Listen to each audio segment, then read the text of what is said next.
My wife called her infidelity self-growth, so I gave her the most unforgettable public divorce of her life. It was a Friday evening.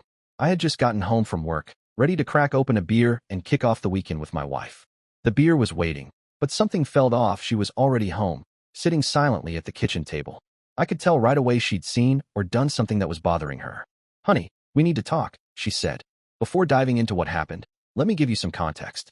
My name is Trent Grayson, no relation to the former Supreme Court Justice.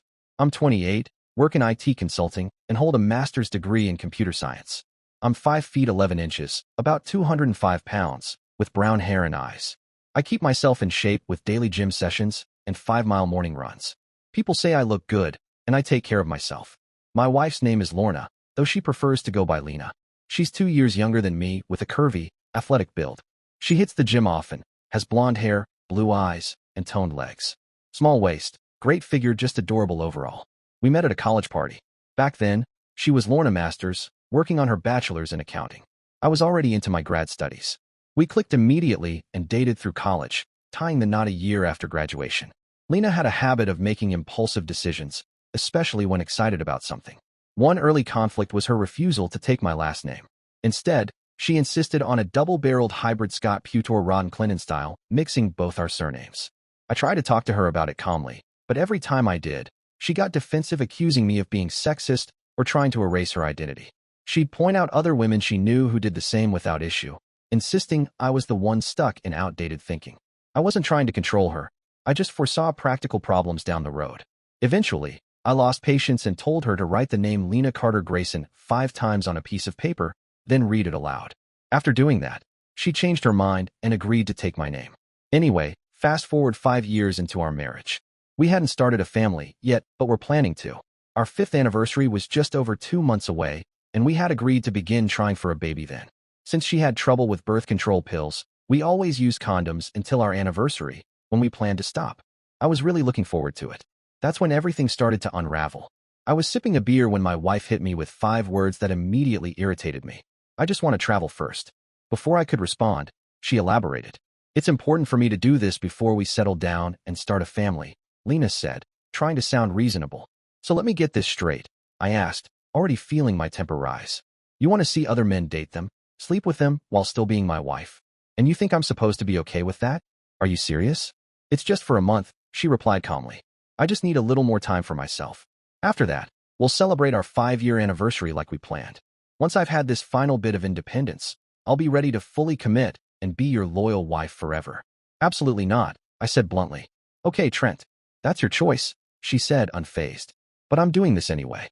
I don't need your permission, but I am being honest with you." "Seriously?" I asked. "You think sleeping with other men isn't cheating?" "It's not cheating if it's openly discussed and consensual. Cheating is lying and sneaking around, not what I'm doing. That's why I'm telling you now," she said, like she was being generous. "And it's not like it'll be all the time, maybe just Friday or Saturday nights. I'll still be home most of the week. I'll get enough sleep before work, so I won't be cranky or tired. Oh, I'm definitely not going to be available to pick you up after your little dates." "Why would you even think that?" I asked. I had a pretty good idea where this nonsense was coming from, but I asked anyway. "Have you been talking to Naomi about this?" I said. "Yeah," she admitted. "We've been chatting about when to start trying for a baby." "Let me guess. Naomi, your coworker who's been divorced 4 times and cheated in every single marriage? You're taking life advice from her?" "She believes it's important to find closure and clarity before having kids, so I can be the best mom I can be," Lena replied. "She also said that being with other people could expand my sexual perspective and maybe even make our sex life better." She looked determined to move forward, no matter how I felt about it. I tried a few more objections, but she had a counter-argument ready for each one. "All right," I said. "Clearly, you're going to do this no matter what I say. So, when's your first date?" "I haven't lined anything up yet," she replied. "But Naomi and I are planning to hit the clubs tomorrow night." "Got it. Then just know this: I don't care what you think you're entitled to, but if you try to bring anyone back to this house, there will be serious consequences," I warned. "I'd never do that," she said, almost indignant. "We'll probably go to his place, a motel, or maybe Naomi's." "Well, I don't approve. I think it's completely wrong," I said. "But clearly, that doesn't matter to you. Just so you know, I won't be around to take care of any of the animals during your absence. And who knows, when you get back, you might just find that you no longer have a husband or a job." I said. "What do you mean if you decide to come back?" I asked. "I told you I'm not leaving for good," she replied. Just 1 or 2 nights a week. We'll still spend the rest of our time together. No way. I'm not allowing that, I said firmly. If you go through with this, you'll need to find somewhere else to live. You can't stay here while sleeping with other men. I don't care what you think. Don't be ridiculous, she snapped. This is also my house. You can't just kick me out. Actually, I can, I reminded her. My parents own this house and transferred the deed to me before we got married. It's in my name. Maybe you should consider moving in with Naomi. The tension in the house hung thick and cold through the night and into the morning. She asked me to sleep in another room, but I told her I paid for the bed and would be sleeping in it. If she had a problem with that, she could find another spot to sleep. We didn't speak the next day either. Then around 8 p.m., Lena came downstairs dressed to the nines, short black dress, stockings clipped into a garter belt. I could tell, even if it was hidden, for inch heels, hairstyled, flawless makeup, night-out jewelry, and a little clutch purse. Did you forget anything? I asked. No, I think I've got it all: phone, wallet, ID, she said. What about bags, clothes, makeup, hygiene stuff? I'm just going out for the night, she answered sharply. Why? Planning to lock me out? Yes, I said without hesitation. Once you leave, I'm changing the locks. I already told you if you're going to keep living like this, you won't be staying here. Don't be dramatic. I know you love me enough to let this go, she said. This is your decision. If you leave tonight, you don't come back, I replied flatly. She was about to say something else when a car horn sounded from the driveway. That's Naomi. I have to go. We can talk later when I get back, she said. What she didn't know was that while she was in the bathroom getting ready, I had taken her phone and installed a couple of tracking apps. They gave me access to her GPS location, let me read her texts, record calls, and even control the microphone and camera remotely. I waited until she left before switching on the mic. Soon after, I began hearing her conversation with Naomi in the car, something I could listen to in full later. But first, I had work to do. I installed the new lock I'd bought earlier, moved her car out of the garage, reset the garage door code, and took her remote. Then I packed her clothes, personal items, and cosmetics into boxes I had ready. About 2 hours later, her car was packed. I caught part of her conversation as she reflected on our earlier exchange. He's pissed, Lena said. I warned you, Naomi replied. He'll be mad for a week or two, maybe longer, but he'll get over it. Just keep doing your thing, and make sure you stay in his good graces in the coming days. When you do a good job, he'll notice and start appreciating you, Naomi said. Men are like dogs. Most things can be forgiven if they get a reward for their trouble. A little positive reinforcement goes a long way. Lena laughed. Yeah, I just hope the guy I'm with tonight doesn't wear me out too much for tomorrow. Make sure you take a long, hot bath tomorrow to ease the pain, Naomi suggested. And leave your panties in the car. You won't be needing them tonight. Lena teased. I need to be wearing them to take them off, you little rascal. It takes one to know one, Naomi replied, both of them chuckling at the exchange. Now, let me tell you a bit about Naomi. She was 5 feet 4 inches, with stunning red hair that reached her lower back, emerald eyes, and a face that seemed almost angelic. She had a fit, toned body that clearly showed her commitment to working out. In her mid-20s, she had been married 4 times, and each marriage ended in cheating. Who gets divorced 4 times before turning 30? She'd come after me a few times, if you're wondering, and had no shame about it. She also had a bad habit of giving Lena terrible advice, often suggesting they go off on trips together. So far, I'd managed to avoid that bullet. I watched them for a while as they made their way to the club. The noise inside was so loud I couldn't hear much of what they were saying. Afterward, I focused on Lena's GPS, keeping tabs on her while I handled some banking. I withdrew half of our joint funds, paid off our credit cards, and transferred all our savings to an offshore account I had set up months ago. I even managed to move about 70% of our investment assets into an account solely in my name. When I saw Lena's phone's GPS signal moving again, I turned on the microphone. I could hear her talking to someone, then a man responded. My phone's ringing. Hold on, Lena said, followed by some rustling. Hello? Hey girl, did you go out with that cute guy you were dancing with? Naomi asked. Yeah, we're heading to your house to spend some time alone.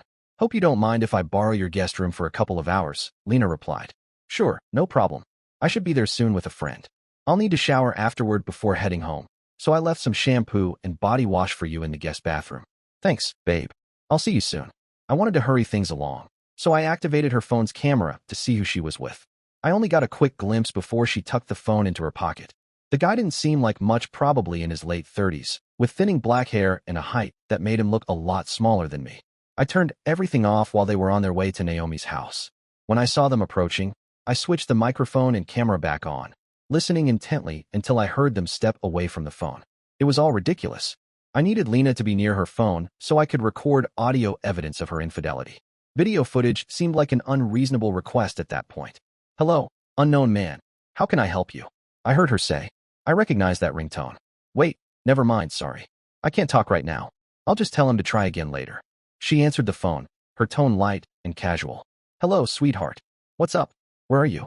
I asked, keeping my tone neutral. "I'm at Naomi's. We're just hanging out for a bit. She'll take me home in a few hours. We're watching a movie," Lena lied, her voice carefree. "I'll be home soon. Don't worry, I'm fine." "All right," I replied, not offering any affection or even a simple goodbye. By some miracle, Lena wandered into the bedroom, her phone likely still on, and placed it on the nightstand next to a lamp, aiming it toward the bed. I wasn't sure if the video would hold up in court, but at that moment, that wasn't my primary concern. I minimized the screen and set it to record. If she was going to socialize, I didn't see why I had to sit around and wait for her to come back. After all, what's good for the goose is good for the gander. She was being ridiculous, and it was time for me to make a move. I was going to meet people myself, and I'd make sure she knew it. The rest of my weekend was spent working on domestic chores and restoring my classic truck. A few years back, I'd struck a great deal on a 1972 GMC pickup, which had since become my project. I restored the 350 high-performance engine, upgraded the 3-speed manual transmission to a Borg Warner Super T10 4-speed, and installed a 12 VPY traction rear differential. I also fitted leather bucket seats and gave it a matte black paint job. The final touch was connecting the engine to the fuel system, radiator, and vacuum using steel-braided lines. The work on my truck served as a great distraction, and the best part was I didn't have to worry about Lena during the evenings. I managed to get the truck up and running, and I took it to a lawyer to start divorce proceedings. It seemed like we'd be splitting everything 50-50, but I knew the Canadian legal system wasn't exactly fair to men when it came to asset division. Adultery, it seemed, was a guaranteed way to claim a paycheck, with loyal husbands left to foot the bill for their unfaithful wives. There was only so much defense you could put up. Friday evening arrived, and I cleaned up, prepped my truck, and got ready for the night. I took a shower, shaved, and sprayed on some cologne before slipping into a fresh pair of pants, a black dress shirt, and my rattlesnake skin cowboy boots. I treated myself to a meal at an exclusive steakhouse. I won't bore you with the details, but the T-bone steak, loaded baked potato, vegetables, and house salad were all outstanding. After dinner, I stepped outside and checked Lena's phone. They had arrived at the club about 30 minutes earlier. It was time to put my plan into motion. I knew this would annoy Lena a bit, but I was ready. I smiled to myself and pulled into a parking spot a few cars away from hers. Lena was clearly driving tonight, which made things easier for me because I didn't have to worry about Naomi being left behind or anything. Judging by how they parked, Lena was definitely the one behind the wheel, and that was exactly what I wanted. I didn't want any complications or unnecessary conversations with Lena, so I planned to steer her towards Naomi, making sure she wouldn't need her car the next day. Everything was in place. I walked into the bar, and it didn't take long to spot them. "Naomi, I didn't know you were coming out tonight," I said, walking up to their table with a drink in hand. I waited until Lena had left to dance with a young man, likely from a fraternity. "Trent, what brings you here?" Naomi asked, looking more concerned than curious. "I'm just here to check out Club Z and have some fun tonight," I replied, keeping my tone light. "Let's dance." "I should probably mention that Lena is with me," Naomi said. "What's stopping you from dancing with me right now? If she's not in the chair, she must be in the restroom or out dancing," I said with a grin. "Yay, I'd love to dance with you." Naomi beamed, and we hit the dance floor. We danced through 3 songs, and when the tempo slowed for a slow song, I saw my opportunity. As the music played, I pulled Naomi close. That's when Lena noticed us. Her face shifted from shock to fear, realizing I had seen everything. She excused herself from the dance floor and returned to their table, glaring at me with irritation. "Sweetie, you have no idea," I thought to myself. Naomi and I had danced close, and I couldn't deny that she was fun to be around. She was a real catch. Lena quickly realized what was happening. Her eyes locked on me. She smiled, then moved closer to me, showing off her figure through her sheer dress, wearing very little underneath. After the song ended, I walked Naomi back to her table, and she invited me to sit with them. I gladly accepted. On the way, I waved over to the server for a refill and told her to add all 3 beers to my tab. "Trent, what are you doing here?" Lena asked, glaring at me. "What do you mean?" "I'm doing the same thing you are drinking, dancing, having a good time. Is that not allowed?" I replied, keeping my cool. "Who are you kidding? You're just here to ruin my night," Lena snapped. "Not really, Lena. I didn't know you'd be here. We haven't spoken since you moved out. How could I know?" I said, shrugging. I heard about this place from some coworkers and thought I'd come by for a fun night. It's fine for you, but not for me, I guess. I turned my attention back to Naomi, resuming our conversation.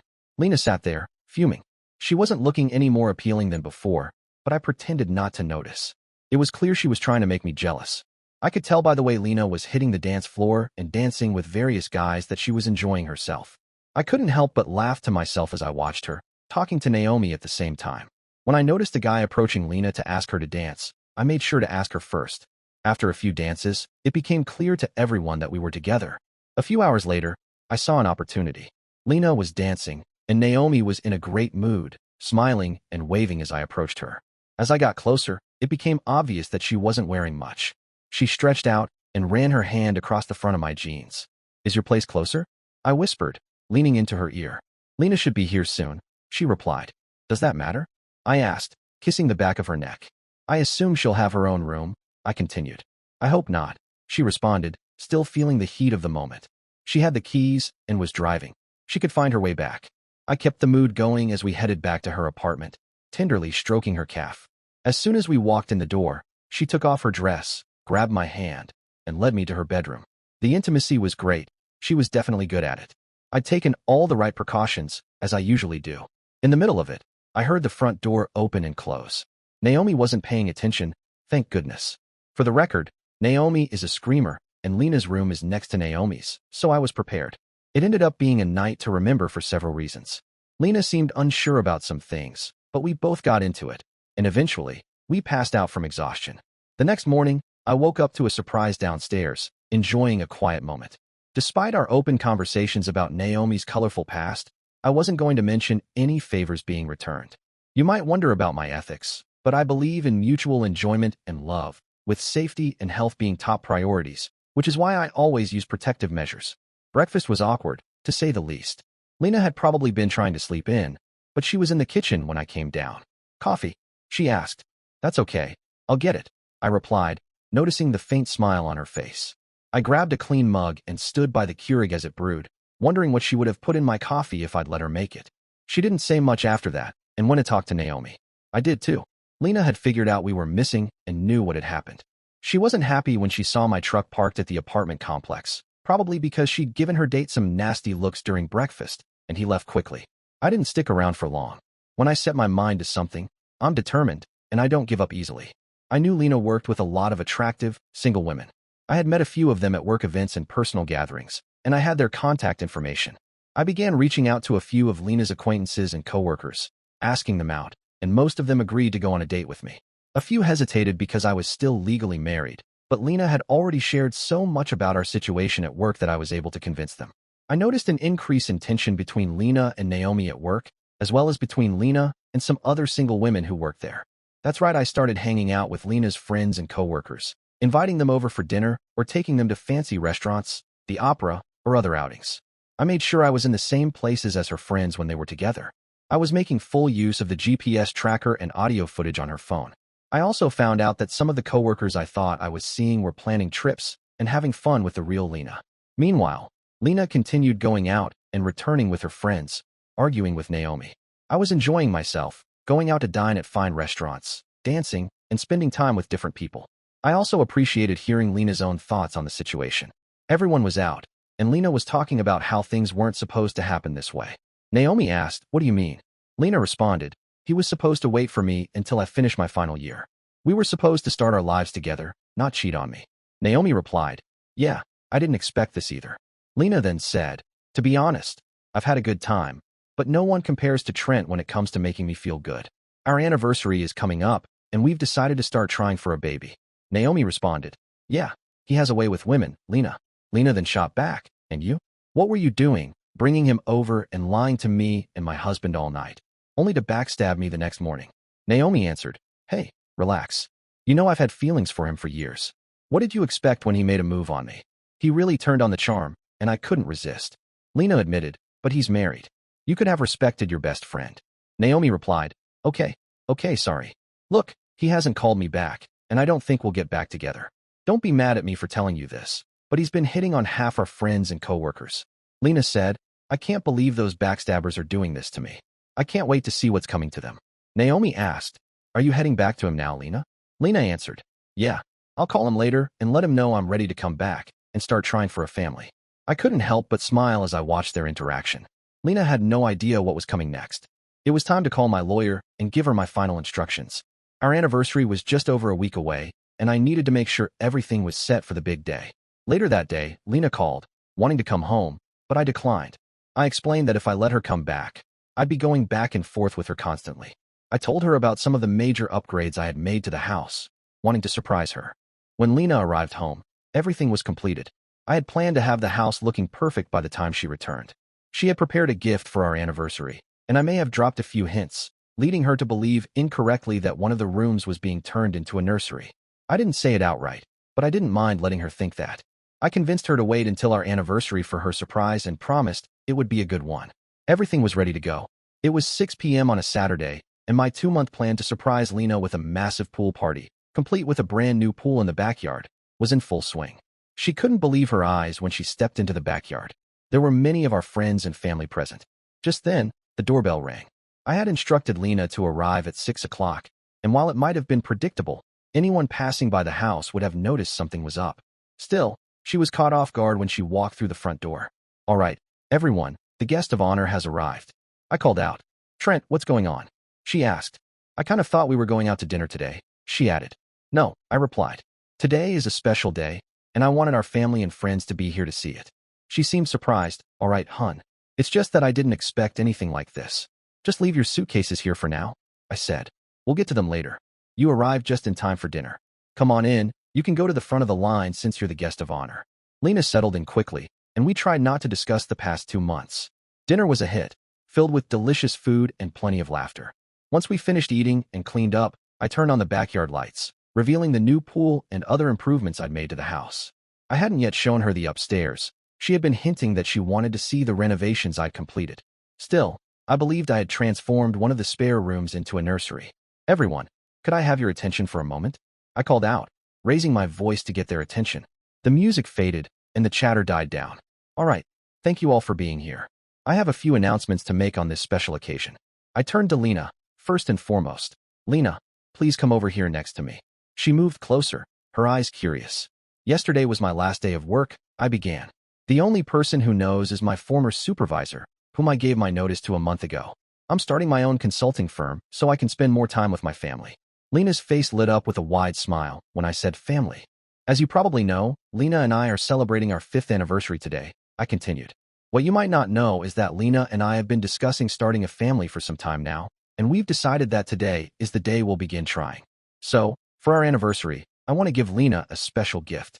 I stepped aside and motioned for her to come forward. Lorna Grayson, you have been served, the woman said. It seemed like many of you weren't aware, I explained. 2 months ago, Lena told me that she wanted to date other men. She didn't ask if it was okay or give any feedback. She just stated her intentions and left it at that. I believe she moved in with her friend around the same time. Lena screamed, yes, I am divorcing you so you can be with whoever you want, but it won't be me. I went on to mention the upgrades I'd made to the house, pointing out the new pool in the backyard and the changes made to the basement. The master bedroom was repainted, and a new shower and jacuzzi were installed in the master bathroom. I had also knocked down the wall between 2 smaller bedrooms to create 1 large bedroom with an ensuite bathroom. As I spoke, a woman with red hair and a young girl, who I assumed was about 10, approached me. I'd like you to meet my lawyer, Carla Donovan, and her daughter, Emma. Carla is also a single mother, and I've been seeing her for the past 2 months. We aren't officially dating yet, but we both think there's something special between us. Emma and I get along well, and we plan to be together once the divorce is finalized. Carla's lease ends around that time, and she and Emma will be moving in with me. I turned back to Lena. So, Lena, you can take your things out to your car. You're not going back inside. I told you that you wouldn't be able to do whatever you wanted while ignoring our marital problems. Lena was crying, and her family began shouting. A few of her relatives left the house, shocked by what was happening. Carla and Emma quietly went upstairs, out of sight, as they had agreed with me beforehand. To be honest, Carla and I hadn't been intimate. We'd gone out to dinner a few times, and I'd spent a few nights at their apartment, but we both agreed not to take things further until my divorce was finalized.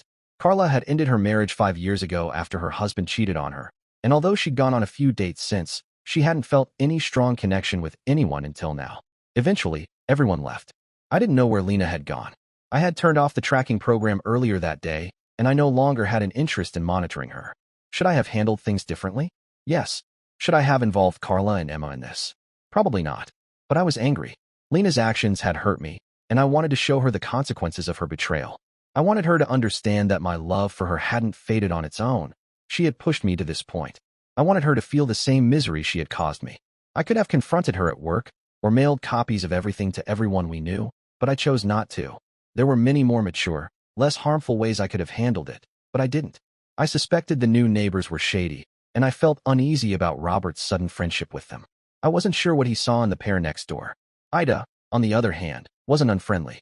She considered herself outgoing and had developed good relationships with the girls in the deli at the grocery store and the children's librarian at the St. Rhea Public Library.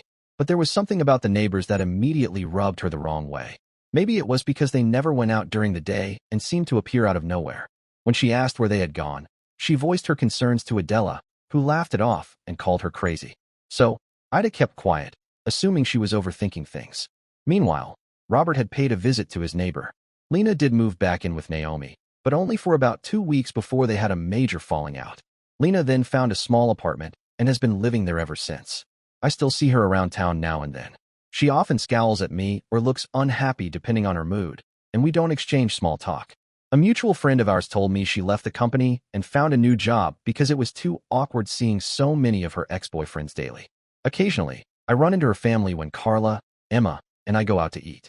I don't speak to them, and they give me dirty looks, but I try to remain a better person.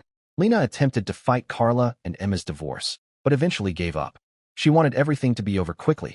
Carla even helped by putting pressure on Lena, reaching out to her coworkers. Lena agreed to sign the divorce papers after seeing the positive results from some of my interactions with her colleagues. On the same day the divorce papers arrived, Carla and Emma moved in. 1 year later, Carla and I got married. On our wedding night, she showed me a tremendous act of trust, reaffirming her dedication to our relationship and encouraging me to remember her faith in us whenever I felt like giving up. Less than a year later, Lena approached Carla, Emma, and me at a street fair after noticing Carla's pregnant belly. She turned and fled. To sum it up, here's a word of caution for anyone considering cheating. You can't have it both ways. You might think you can tell your partner you want to sleep with someone else to get it out of your system before settling down, but be prepared for them to do the same and find someone more compatible.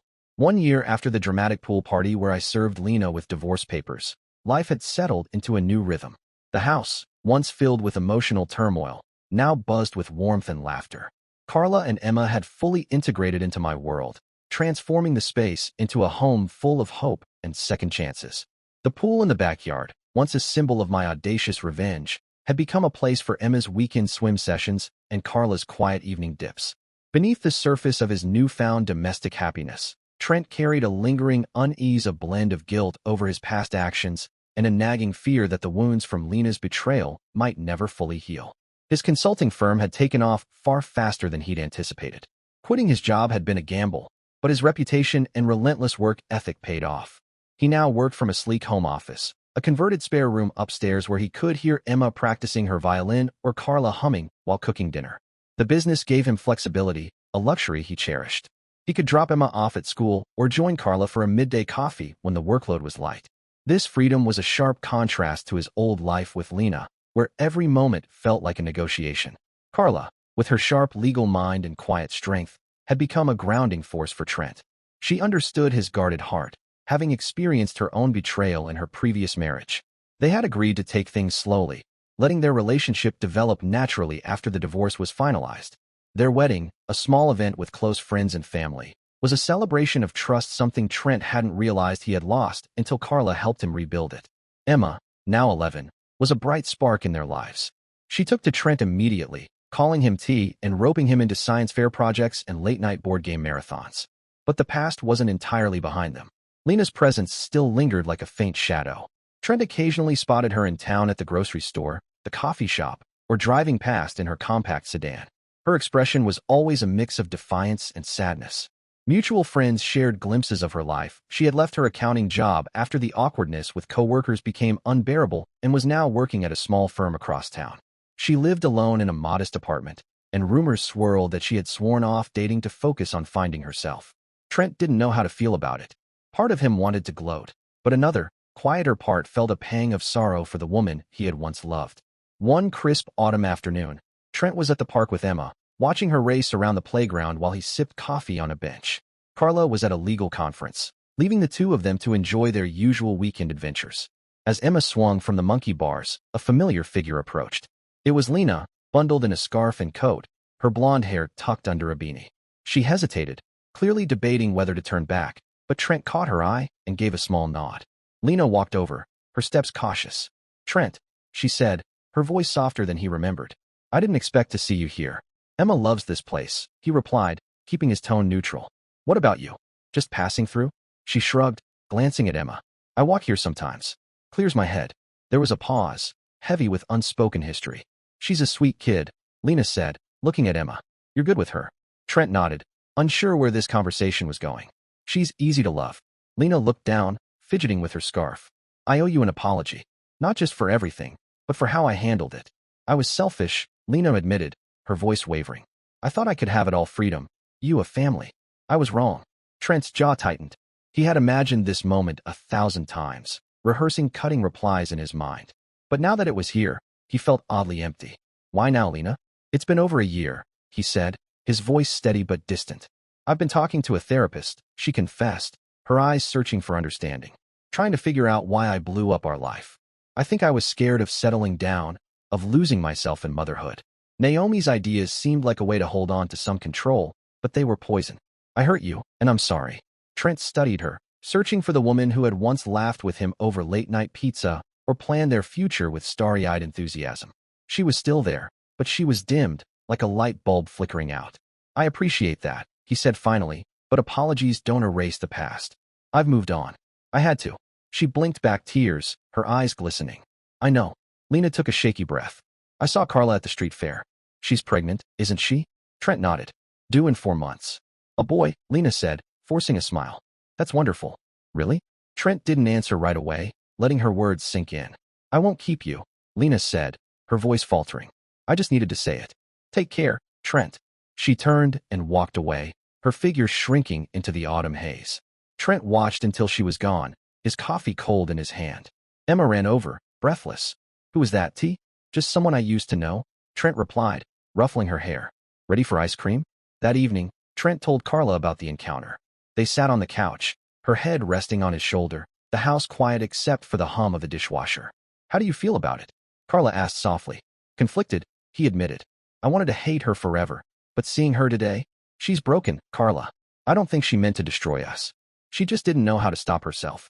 Carla squeezed his hand. "You're allowed to feel sorry for her. It doesn't mean you forgive her or want her back. It just means you're human." Trent kissed her forehead, grateful for her clarity. "I don't regret the divorce, but I regret how I handled it, the spectacle, dragging you and Emma into it. I was so angry. I wanted to hurt her as much as she hurt me." "We've talked about this," Carla said gently. "Emma and I were okay with it. We knew you were hurting, and honestly, that night pushed Lena to face reality. She might not have signed those papers so fast without it." Trent chuckled dryly. "You're too practical for your own good. It's why you love me," she teased, then grew serious. "You're not that guy anymore, Trent. You've grown. We're building something real here. Focus on that." She was right. The next few months were a blur of preparation. Trent and Carla decorated a nursery, painting it in soft blues with a mural of stars that Emma helped design. When their son, Liam, was born, Trent felt a joy so profound it eclipsed the pain of his past. Holding his son, he realized that Lena's betrayal had been a detour, not a destination. It had led him here, to a family he hadn't dared dream of. Lena faded further into the background. Trent heard she had moved to a nearby city, chasing a fresh start. He wished her well silently and let her go. His life was full, messy, imperfect, but full.